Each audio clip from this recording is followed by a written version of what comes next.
दोस्तों, आज हम मध्य प्रदेश के इतिहास को लेकर उस युग में प्रवेश करने जा रहे हैं जिस युग ने भारत में पहले साम्राज्यवाद की अवधारणा को मूर्त रूप दिया था। चाहे वो एक बहुत बड़ा विशाल साम्राज्य की स्थापना हो जिसमें अखंड भारत की सीमाओं को छूने का प्रयास किया गया था, या भारत में सबसे पहले एक विस्तृत नौकरशाही को आकार दिया गया था। यह नौकरशाही जो उस समय के तत्कालीन विचारक कौटिल्य, जो मौर्य साम्राज्य के प्रारंभिक 2 राजाओं के समय प्रधानमंत्री रहे और उन्होंने अर्थशास्त्र नामक एक पुस्तक की रचना की थी संस्कृत में, और उसमें उन्होंने विस्तृत नौकरशाही, सप्तांग राज्य, ऐसे बहुत सारे सिद्धांतों का निरूपण किया था जिसके आधार पर पूरा विश्व आगे चलकर नौकरशाही की अवधारणाओं को लेता रहा, उनकी कॉपी करता रहा। तो वो जो मौर्य साम्राज्य था और वो मौर्य युग था, जो भारत के संदर्भ में हम बात करें तो ये मौर्य युग जो है भारत का इतिहास। मैं आपको पैरेलल इस चीज को भी यहां पे इसलिए बताना जा रहा हूं, इसलिए बताना चाहता हूं ताकि आप इसको कंपेयर कर सके। हम चाह रहे हैं मध्य प्रदेश के मौर्य युग को समझना, और हम यहां पर भारत के इतिहास से उसको कंपेयर करके चलेंगे। मौर्य युग जो 323 बीसी में स्टार्ट होता है, ईसा पूर्व, यानी आज से 2300 साल पहले, और ये लगभग हम जानते हैं 190 बीसी तक ऑलमोस्ट ये चलता रहा। इसमें अलग अलग राजा आए। चंद्रगुप्त मौर्य इसका संस्थापक, Bindusara was the successor and he was replaced later by the Ashoka. Ashoka ने उनको रिप्लेस किया, और अशोका के बाद में, सम्राट अशोक के बाद में इसका डिसइंटीग्रेशन शुरू हुआ, क्योंकि इतने योग्य राजा नहीं थे। हर साम्राज्य का इतिहास मुख्य परीक्षा में याद रखिए, कोई भी साम्राज्य के पतन का कारण पूछा जाता तो पहला तो अयोग्य राजा ही होता है। राजा अगर योग्य होगा तो वो बाकी सब चीजों को कंट्रोल कर लेगा। तो अशोक के बाद में चाहे वो कुणाल हो या अंतिम राजा बृहदत्त हो, ये इतने योग्य नहीं थे, इतनी काबिलियत नहीं थी इनमें। एनीवे, तो मौर्य युग भारत में जो है इन राजाओं का एक प्रतापी युग था। पहले साम्राज्यवाद की अवधारणा को दोहराने वाला पहला युग था मौर्य युग। और इस मौर्य युग में जब पूरा भारत उनके अधीन था, तो बट नेचुरल है कि Madhya Pradesh was also a part of Maurya kingdom. इस साम्राज्य का मध्य प्रदेश विभाग था, और इस मध्य प्रदेश में जो महत्वपूर्ण भाग था वो अवंती था। इसलिए इसके पहले चेदी भी था। महाजनपद युग में चेदी साम्राज्य भी था, जो हमने देखा है। चेदी और अवंती 2 महत्वपूर्ण महाजनपद थे 16 महाजनपदों के युग में। महाजनपद इसके जस्ट पहले का युग है। 600 बीसी से 323 बीसी का युग महाजनपद युग है। यद्यपि इस महाजनपद युग में भी बड़े बड़े राजा हुए। बिंबिसार, अजातशत्रु जैसे हर्यवंशी राजा हुए। शिशुनाग वंश का संस्थापक स्वयं शिशुनाग, वो एक प्रतापी राजा हुआ जिसने अवंती को अपने मगध साम्राज्य में मिला लिया था। इसके बाद जो नंद वंश आया, उसे महापदन एक बहुत प्रतापी राजा हुआ। उसके अंतिम राजा धनानंद का अंत करके चंद्रगुप्त मौर्य ने मौर्य साम्राज्य की स्थापना की थी। और यह चंद्रगुप्त मौर्य जो था, इसके समय में जो अर्थशास्त्र के रचयिता है कौटिल्य, लिखते हैं कि उस समय जो है 4 चक्र हुआ करते थे। उनके समय में 4 चक्र थे। इसके बाद में 5वां चक्र और आया कलिंगा के रूप में। एनीवे, जब अशोक ने उसको कैप्चर किया था, तो जो चक्र थे 5 चक्र में मौर्य साम्राज्य कुल मिलाकर 5 चक्र में था। और इन 5 चक्र में मौर्य युग में, मौर्य युगीन भारत, ये मौर्य युगीन भारत में जो है मध्य प्रदेश 5 चक्रों में से एक चक्र यहां पर हमको दिखाई देता है।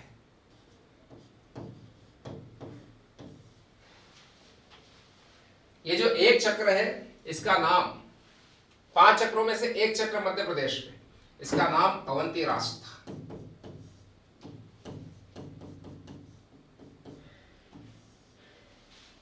यह अवंती राष्ट्र जिसकी राजधानी उज्जैनी थी, बहुत बड़ा था। आज का आप अवंती मत देखिए, आज का अवंती तो एक छोटा सा शहर है वहां पर उज्जैनी, जहां महाकाल के राजा, मतलब मृत्युलोक के राजा, या बोलना चाहिए जो मृत्यु के विधाता है, संहार के विधाता है, भगवान शिव महाकाल के रूप में विराजित होते हैं। जहां अभी महाकाल कॉरिडोर, एक बहुत बड़ा कॉरिडोर बनाया गया है, एनीवे, जहां पे मूर्तियां अभी किसी एक हवा के कारण झोंके में गिर गई थी, उस कारण से वो चर्चा में भी आया। तो ये जो चक्र है अवंती राष्ट्र उज्जैनी, ये उज्जैनी जो है ये इसकी राजधानी थी इस चक्र की। अब ये याद रखिए, जैसे वर्तमान में भारत एक राष्ट्र, जैसे विभिन्न राष्ट्र है अभी विश्व में, उनमें एक केंद्र होता है जहां पे उनकी एक केंद्रीय सत्ता स्थापित होती है। जैसे रशिया है, जो मास्को उसकी राजधानी है, क्रेमलिन उसका बोलना चाहिए जैसे यूएस के प्रेसिडेंट का आवास कम ऑफिस, व्हाइट हाउस, ऐसा उनका है क्रेमलिन। ऐसे ही भारत में अभी वर्तमान में दिल्ली है। तो उस समय मगध जो है वो भारत में बहुत बड़े साम्राज्य का पर्यायवाची था, और उसकी राजधानी जो थी वो पाटलिपुत्र थी। पहले राजगृह थी जब इसकी स्टार्टिंग हुई थी महाजनपद में, इसके बाद में राजगृह, गिरिव्रज, और इसके बाद में पाटलिपुत्र जो अजातशत्रु ने एक किला बनाया था। कहा जाता है कि जब महाजनपद युग में चंड प्रक्योत एक बहुत प्रतापी राजा था उज्जैनी का, उससे हमले के डर की आशंका में सुरक्षार्थ उसने पाटलिपुत्र में गंगा सोन के संगम पर एक किला बनाया था। एनीवे, ये जो चक्र है अवंती राष्ट्र, इस चक्र की राजधानी उज्जैनी, ये अवंती राष्ट्र बहुत बड़ा था, ये भी एक प्रांत था। ये चक्र क्या थे जो मैं कहना चाह रहा हूं कि ये प्रांत था। ऐसे 5 प्रांत उस समय थे, जिनमें से एक प्रांत जो है वो अवंती था। ये जो अवंती है, इस अवंती में ये देखिए, अवंती, चेदी, मगध के भाग बने रहे। चेदी वर्तमान बुंदेलखंड, ये मौर्यों के समय में भी बने रहे, यानी महाजनपद युग के समय से ये उसके भाग बने रहे। पहले स्वतंत्र थे महाजनपद युग के, in the early phase of mahajanapadas they were enjoying free polity was enjoyed by both of them, either it was the Chedi or the Avanti. Both were not the part in early phase of Mahajanpadais, in the early lives of Mahajanpadais, but in later age of Mahajanpada what happened, जो चेदी है वो भी capture किया गया, और अवंती जो है वो भी कैप्चर किया गया मगध के द्वारा, जो मैंने अभी आपको हिस्ट्री बताया था। अब यहां पर जो है आप देखिए, चंद्रगुप्त प्रथम के राज्य में सौराष्ट्र, मालवा और अवंती शामिल थे। अब यहां पे मैंने मालवा भी लिखा है।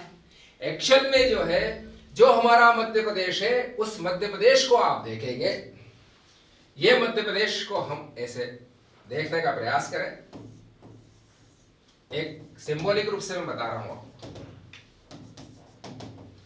तो ये जो जनपद है, चेदी जनपद है, ये उनका भाग था।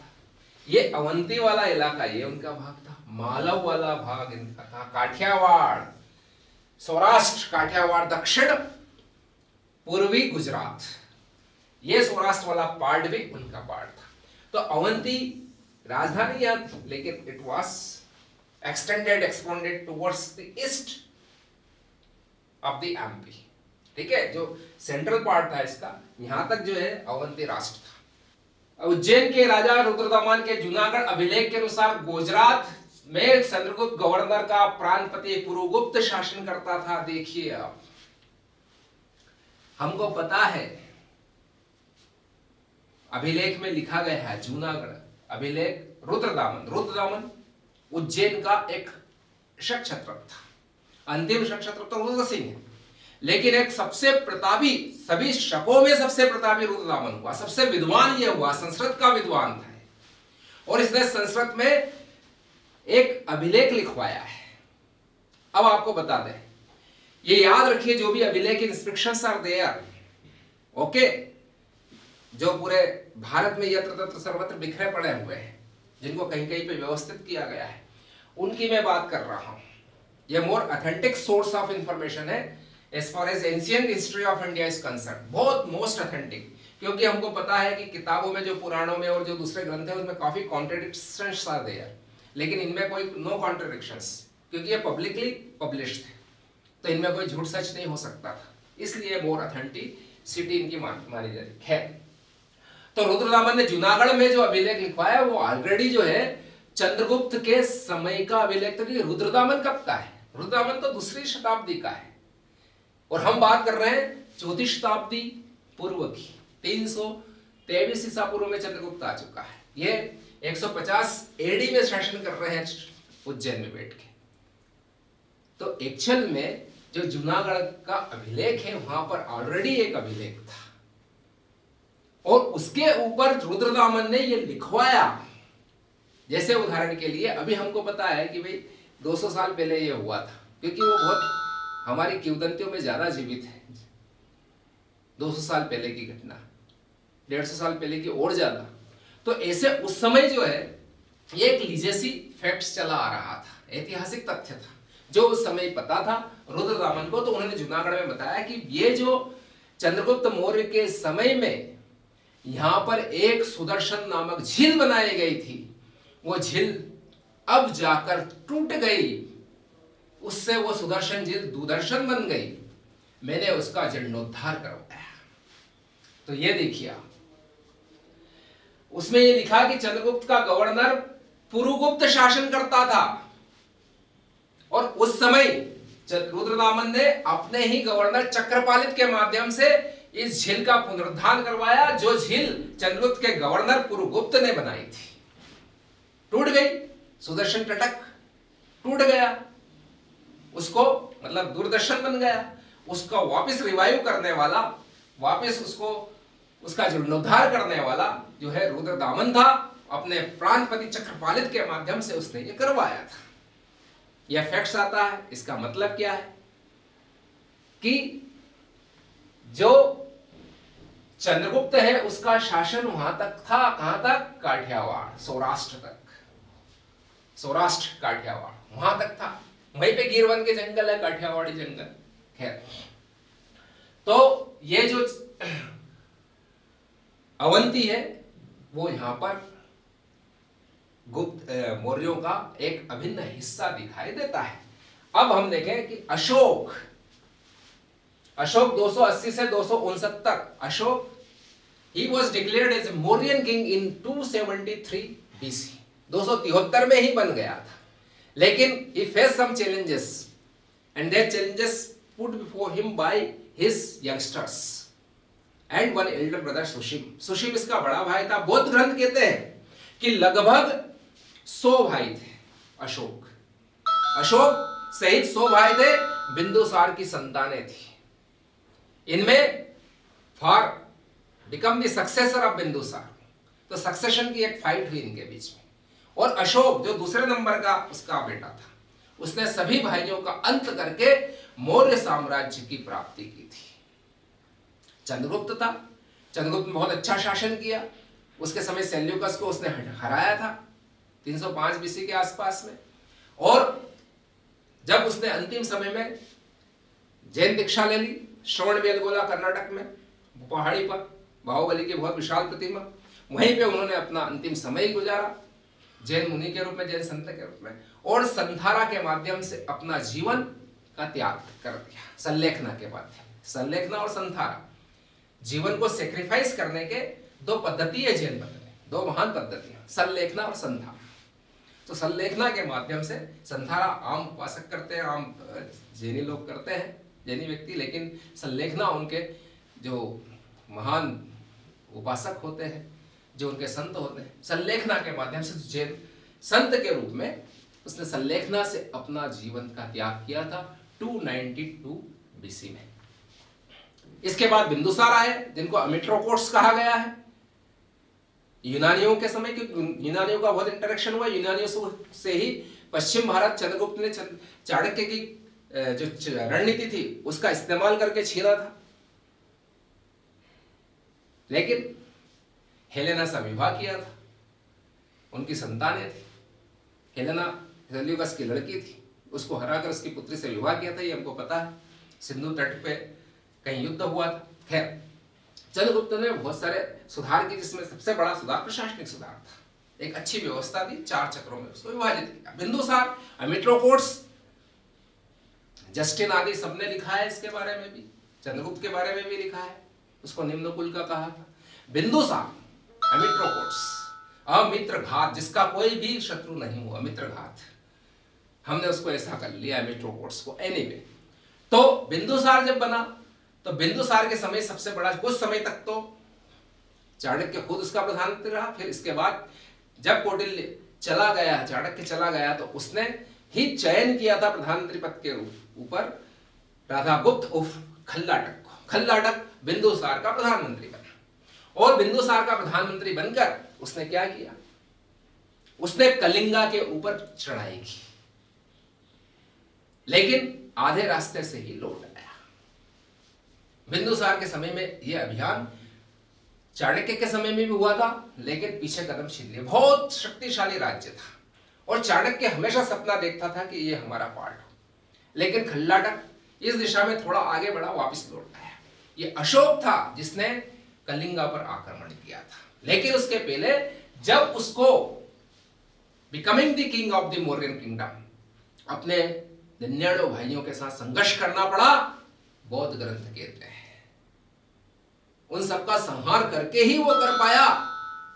कुछ आलोचक ये कहते हैं कि इसकी सिमेट्री बिठानी, ऐसा नहीं हो सकता था कि अपने इतने भाइयों को, क्योंकि एक तिस्य नामक जो उसका छोटा भाई था, उपगुप्त, उसको भी उसका छोटा भाई कहा गया है। तिस्य रक्षित उसका छोटा भाई था। बताया जाता है कि उसी ने अशोक को बौद्ध धर्म में दीक्षित किया था। एनीवे, तो 269 ईस्वी तक उसको 4 साल तक संघर्ष में उलझना पड़ा, साम्राज्य को षड्यंत्र से निपटना पड़ा, तब जाके वो 269 में अपना राज्याभिषेक करवा पाया था। 269 यहां पे दी। अशोक जो है ये अवंती का प्रांतपति 269 तक क्यों रहा, क्योंकि 280 में इसको Bindusara appointed him as the governor and 269 he was continued as the Avanti. इसका मतलब क्या है, अगर क्वेश्चन पूछ लिया जाए कि अशोक सम्राट बनने के पूर्व कहां का प्रांतपति था, अवंती का था। अगर यह पूछ लिया जाए और थोड़ा टिपिकल करूं कि अशोक ने मगध का साम्राज्य पाने के लिए कहां से प्रयास किए थे, किस क्षेत्र से प्रयास किए थे, सौराष्ट्र से किए थे, मालवा से किए थे, अवंती से। अवंती से क्यों, क्योंकि वो अवंती का प्रांतपति था और अवंती के प्रांतपति के रूप में उसने क्या क्या किया था।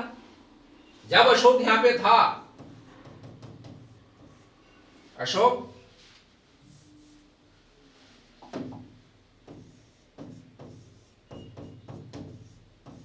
जब अवंती का प्रांतपति था, उसने यहां पे कोई नवरत्न नहीं बनाया। नवरत्न का कंसेप्ट किसका है, चंद्रगुप्त विक्रमादित्य का, अवंती के राजा, बाद में आएंगे। अभी हम उसके पहले की हिस्ट्री में चल रहे हैं। अशोक ने यहां से तक्षशिला,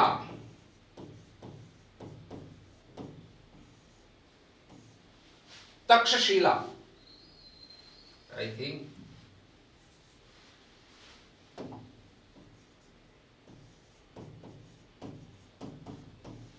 तक्षशिला के 2 विद्रोह,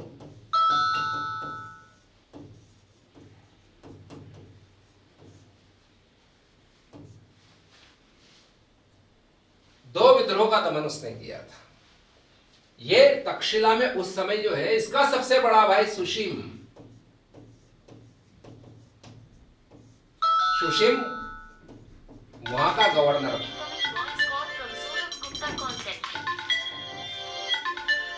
वहां का गवर्नर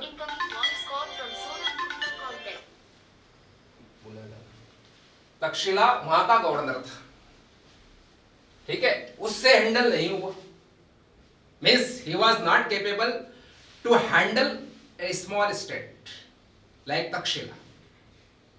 तक्षशिला जो उत्तरापद है उसकी राजधानी थी, जैसे अलग अलग पद थे इनके, उत्तरापद, दक्षिणापद, ठीक है।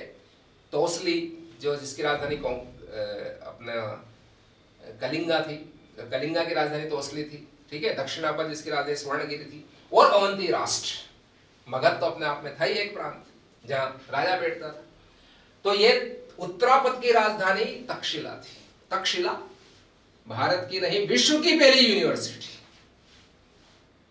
नालंदा तो बहुत बात की है, कुमारगुप्त प्रथम ने स्थापित की थी, गुप्तों के समय में स्थापित हुई, उससे बहुत पहले की है, वो 5वीं शताब्दी की है। और तक्षशिला इनके आने के भी पहले की है, मौर्यों के आने के पहले की भी तक्षशिला वैदिक कालीन है। तो तक्षशिला यूनिवर्सिटी अंतरराष्ट्रीय यूनिवर्सिटी विश्वविद्यालय शब्द हमने दिया है, इन्होंने उसको यूनिवर्सिटी का नाम दिया है, ठीक है। खैर वो एक अलग साइंस है। तो सुशीम वहां का गवर्नर था, और इससे हैंडल नहीं हुए तो Ashok, he was capable, he was competent to handle not only his own state Avanti Rashtra, but a forest state, very farthest उत्तरापद, वहां तक उसने एक एक्सपेडिशन किया, वहां तक गया वो अपना मार्च करते हुए सेना को लेकर, और he handled it properly. Rebellion was crushed down, ठीक है, ये रिबेल उसने हैंडल कर लिया, और उसने यहां पर बहुत अच्छा शासन किया। और इससे, इसके समय में इसने यहां पर सांची उस समय कोई पुरातात्विक एक हिस्ट्री थी, मंदिर वगैरह बने हुए थे, सांची तक वो जाने की कोशिश करता था, उसका मन उसी समय लगता था कि सांची कुछ है यहाँ पे, पर अभी नहीं कर पाया कुछ। इसके स्थान पर उसने जो विदिशा है, उस समय कोई विदिशा जिला अलग, रायसेन जिला अलग, ऐसा तो कोई कंसेप्ट था नहीं सांची रायसेन में। तो उसने क्या किया, विदिशा जो था एक स्थल जिसका नाम उस समय बेस नगर था, बेस नगरी, बेस नगरी यानी वैश्य नगरी भी बोल सकते हो, जो अभ्रंश होकर बेस नगरी हो गई। यहीं पर बेस नगरी में वैश्य कम्युनिटी का बहुत ज्यादा प्राबल्य था विदिशा में, और इसी विदिशा में एक जो वैश्य कम्युनिटी का व्यापारी था, उसके कांटेक्ट में अशोक आया, उनकी पुत्री महादेवी, वैश्य नगरी बोल दो आप इस। तो वैश्य यानी क्षत्रिय, ब्राह्मण, वैश्य जो बोलते ना हम, हमारे वर्ण व्यवस्था, तो ऐसा जिक्र किया गया है कि वैश्य कन्या महादेवी के साथ उसने विवाह किया। अब इसका ये एक काम था, ये इसको बाद में लेगा, अभी तो इसने वैश्य ये किया, ठीक है। अभी अशोक जो है वो प्रांतपति है, अभी वो ब्राह्मण है, सॉरी अभी वो क्षत्रिय है, वो अभी ब्राह्मण धर्म का है, अभी उसने बौद्ध धर्म स्वीकार नहीं किया है।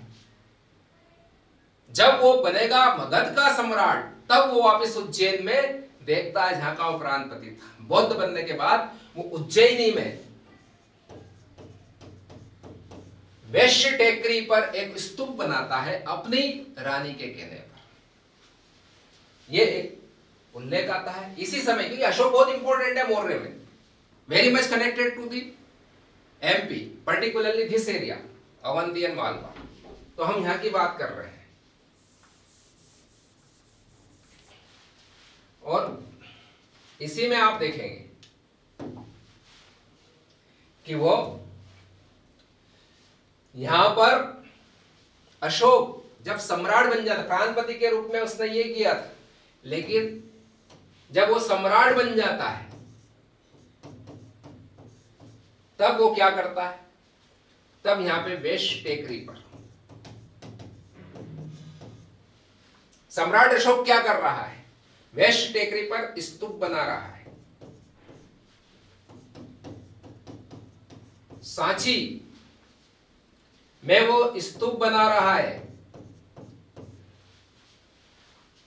भारत का सबसे ऊंचा स्तूप बना रहा है, विश्व का सबसे बड़ा स्तूप बोरोबुदुर, खैर बोरोबुदुर इंडोनेशिया, बाली सुमात्रा, जावा में बोरोबुदुर।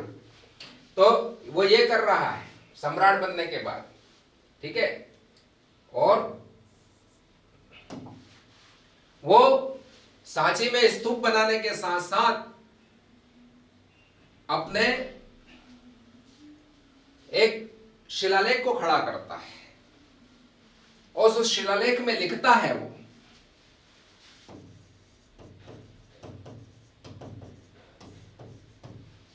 संघ में भेद को बर्दाश्त नहीं किया जाएगा। संघ में फुट डालने की कोशिश कर रहे हैं। बौद्ध धर्म के 3 सिद्धांत हैं। क्या है 3 सिद्धांत? बुद्धम शरणम गच्छामि, धम्मम शरणम गच्छामि, संघम शरणम गच्छामि। बुद्ध की शरण में आओ, धम्म की शरण में आओ। धम्म यानी पाली भाषा में धर्म, तो पाली भाषा का धम्म ही संस्कृत भाषा का धर्म। तो धम्म की शरण में आओ, अंततः संघ की शरण में आओ। संघ की पहली कल्पना पूरे विश्व में कैसे, how we can you can say publish, how you can motivate, how you can go for the inspiration of the religion to make the peoples to be converted into particular religion, or you can say you follow a particular religion, not conversion. You can follow a particular religion, a principle that relate to the means a group of the principles related to a particular religion. तो ये principles जो है ये first sought by the Lord Buddha. भगवान बुद्ध ने इस तरह के सिद्धांत बनाए थे पूरे विश्व में सबसे पहले। कैसे, how in a organized way we can communicate the religion theory to the peoples, to the followers. This was first sought by the Lord Buddha. पहली बार भगवान बुद्ध ने बताया था कैसे हम लोगों को एक अच्छे शांतिपूर्ण धर्म की ओर प्रेरित कर सकते हैं। धर्म का यहाँ मतलब कोई हिंदू धर्म से, बौद्ध धर्म से, इससे मतलब नहीं है। यहाँ प्रिंसिपल्स की बात है, यहाँ सिद्धांतों की बात है जिससे शांतिपूर्ण जीवन यापन किया जा सके। तो पूरे विश्व में संघ की जो पहली अवधारणा थी, फर्स्ट कंसेप्ट, ये this was given by the Lord Buddha, भगवान बुद्ध ने दी थी। तो इसी शिलालेख में है, संघ भेद बर्दाश्त नहीं किया जाएगा। संघ में फुट डालने वालों को बर्दाश्त नहीं किया जाएगा। अशोका ने इस शिलालेख में उत्कीर्ण करवाया था, यहीं पे उसने उत्कीर्ण करवाया था, इसी पे कि अपनी रानी के कहने पर वो विभिन्न बौद्ध धर्म की यात्राओं पर जाने का इच्छुक है।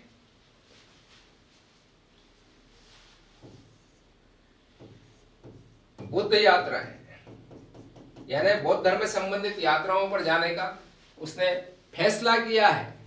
ऐसी बहुत सारी वेरियस इंफॉर्मेशन आर देयर।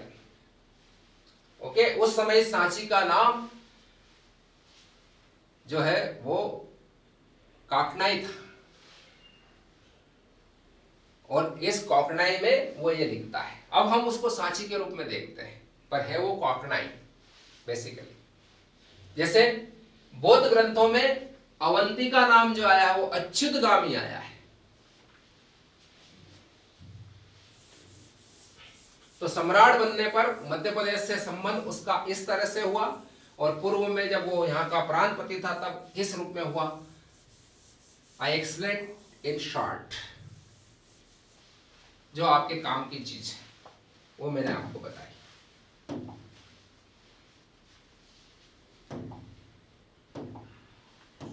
अब हम चलते हैं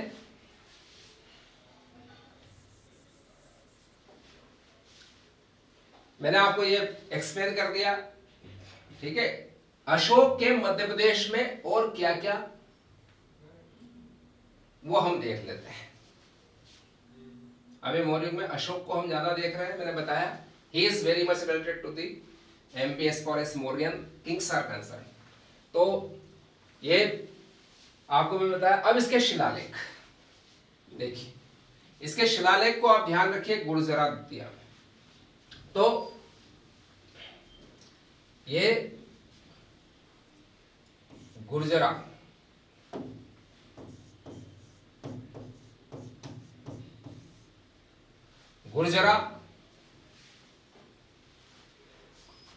मैं इसलिए यहां पे लिख रहा हूं गुर्जरा, क्योंकि गुर्जरा बहुत इंपॉर्टेंट है। इसमें अशोक का नाम आया है, अशोक, अशोक का नाम आया, अशोक देवानाम प्रियदर्शी, ठीक है। एक गुर्जराम है, ये दमोह नहीं है, दतिया है ये। तो ये गुजरात में अशोक नाम आया है और देवानाम प्रियदर्शी ये उसकी उपाधि है। सबसे पहले श्रीलंका के हरिवंश और महावंश, देखिए 3 बौद्ध ग्रंथ जो श्रीलंका में पाए गए, हरिवंश, महावंश और चूलवंश। तो हरिवंश महावंश में ये आया है, उसकी उपाधि आई है देवानाम प्रियदर्शी। मस्की अभिलेख में भी ये शब्द आया, अशोक शब्द नहीं है मस्की में, देवानाम प्रियदर्शी। तब पता चला कि चूलवंश के उस इतिहास में कि अशोक ने देवानाम प्रियदर्शी की उपाधि थी उसको। तब हमने मस्की में देखा कि ये देवानाम प्रियदर्शी जिसका अभिलेख हमको मिला है, जेम्स प्रिंसनेप ने जिसको खोजा था 1837 ईस्वी में, वो एक्चुअल में क्या था, वो अशोक का शिलालेख था। फिर तो बहुत सारे तथ्य हमारे सामने आ गए and they are corroborated that Ashoka is the Devanam Priyadarshi. तो ये अशोक और देवानाम प्रियदर्शी ये दोनों शब्द, देवानाम प्रियदर्शी यानी देवों को प्रिय, देवों को प्रिय, ये शब्दावली आई है, ठीक है, देवानाम प्रियदर्शी। और एक पानगुराड़िया सीहोर में,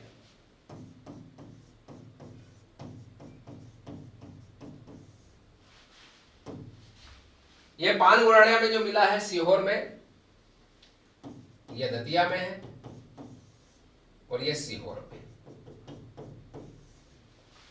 इसमें भी आप देखें देवानाम प्रियदर्शी आई। अब ये देखिए आप, यहां पे अशोक शब्द नहीं आया है, यहां पे ये शब्द आया है।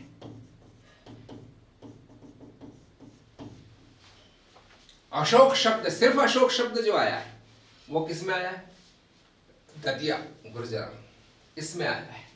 इसलिए आपको ये याद रखना है फैक्ट। चलिए, अब अशोक जब सम्राट बना तो उसी ने कुणाल को, कुणाल के बारे में कहा जाता आंखों से अंधे थे कुणाल, ऐसा लिखा हुआ है, ठीक है।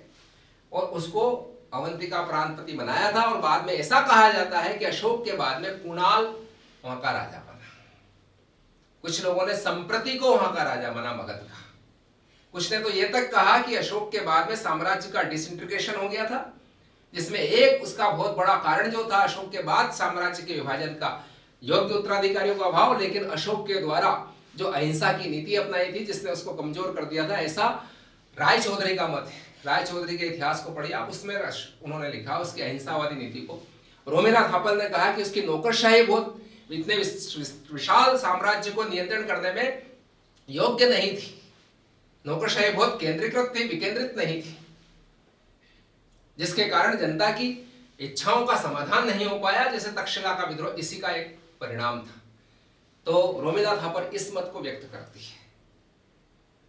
अलग अलग ऐसे सिद्धांत है, काशी प्रसाद जी अलग बोलते है ना। कुछ बोलते हैं कि उसका जो फाइनेंशियल एस्पेक्ट्स था, इतने विशाल साम्राज्य के लिए जो संसाधन चाहिए थे वो नहीं मिल पा रहे थे, दूरस्थ क्षेत्रों तक इतनी नौकरशाही, इतनी विशाल सेना को कायम रखना, फाइनेंशियल प्रॉब्लम आ गया, इस कारण से इनका डिसइंटीग्रेशन हुआ। जो भी हो, कुछ ने यह कहा है कि अशोक ने बौद्ध धर्म की तरफ जो इंक्लिनेशन दिखाया, जो झुकाव था उसका बहुत ज्यादा, इसलिए वैदिक धर्म या ब्राह्मण धर्म ने उसके प्रति प्रतिक्रिया की।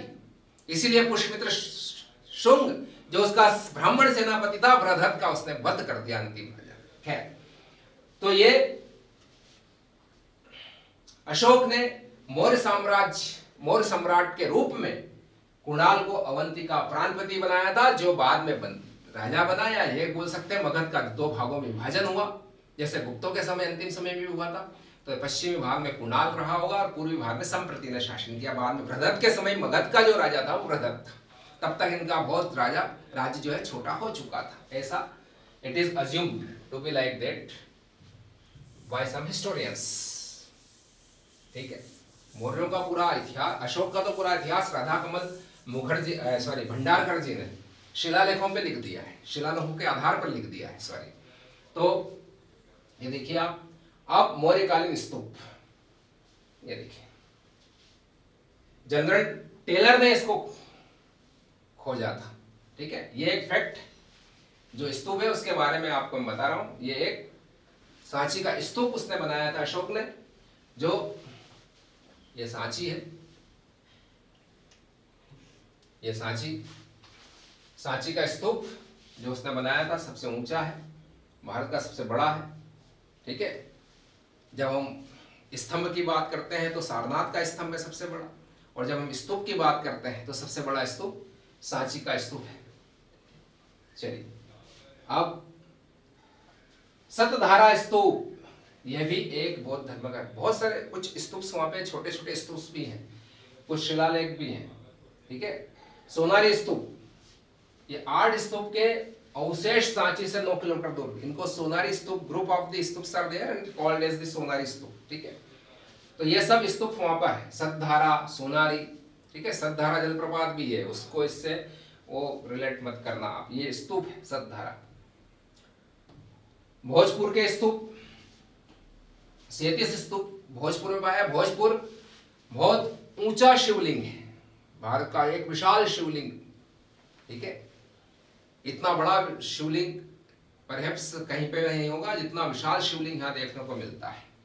आपको ऊपर सीढ़ियों से चढ़ के जाना पड़ता, तब आप जल चढ़ा पाते हैं। बेतवा नदी के तट पर बसा हुआ है, जहाँ पे उस शिवलिंग के जो मंदिर बना हुआ, उस मंदिर के डायमेंशंस भी एक सपाट पहाड़ी के ऊपर अंकित है। ठीक है, भोजपुर भोपाल के निकट है। अब ये देखिए आप, सम्राट अशोक ने जो ये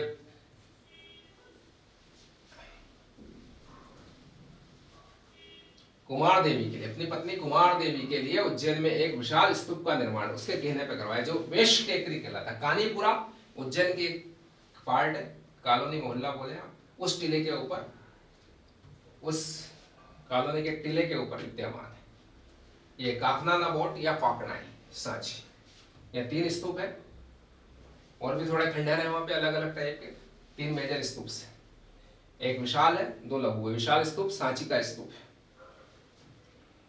देखिए, महास्तूप में भगवान बुद्ध के, द्वितीय में धम्म के और तृतीय में बुद्ध के 2 सारे पुत्र महामोगलियान के दंत अवशेष है।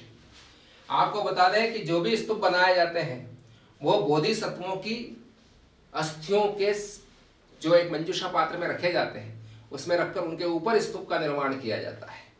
ज्यादातर ईंटों से ये स्तूपों का निर्माण किया, जो उल्टे कमल के फूल के जैसे दिखाई देते हैं स्तूप। ठीक है, सांची का स्तूप इन्होंने बनाया, सम्राट अशोक ने, लेकिन उसके आसपास का प्रदक्षिणा पथ शुंग ने बनाया था। अग्निमित्र जो कहाँ का शासक था, विदिशा का। तो ऐसा बताते हैं कि शुंगों के समय में प्रदक्षिणा पथ उसका निर्माण हुआ, जिससे उसमें परिक्रमा की जा सके। ठीक है, अब ये देखिए, 2 शिष्य थे भगवान बुद्ध के, 2 शिष्य थे, सारिपुत्र और महामोगलियान। यह तथ्य बहुत पहले से 2-3 बार पूछा गया है। सारिपुत्र महामोगलियान जो है 2-3 इनके शिष्य थे। इन दोनों की जो अस्थियां हैं वो किस में रखी हुई है, दंत अवशेष, वो रखे हुए हैं सांची के स्तूप में। ठीक है, ये एक फैक्ट है। ये कास्ट की जो वेदिका बनाई गई थी, ये शुंगों ने बनाई थी, ये फैक्ट है। ठीक है, इस फैक्ट को याद रखने का। अब ये तुमेन का स्तूप, तुमेन में जो विदिशा और मथुरा के on the way it is located over there. Kasrawat जो खरगोन में है, या इदबर्डी टीला है, उसका नाम इदबर्डी है, उस टीले के ऊपर जो है स्तूप मिलते हैं। ठीक है, लगभग 11 स्तूप उनके खंडर मिलते हैं। पान गुहारिया या पान गुराड़िया। ठीक है, ये पान गुराड़िया है जिसका प्रदक्षिणायुक्त स्तूप है। याद रखिए आप, फैक्चुअल के साथ साथ कुछ कंसेप्चुअल क्वेश्चंस में इस तरह का पूछ सकते हैं कि किस तरह का है ये। तो ये देखिए, ये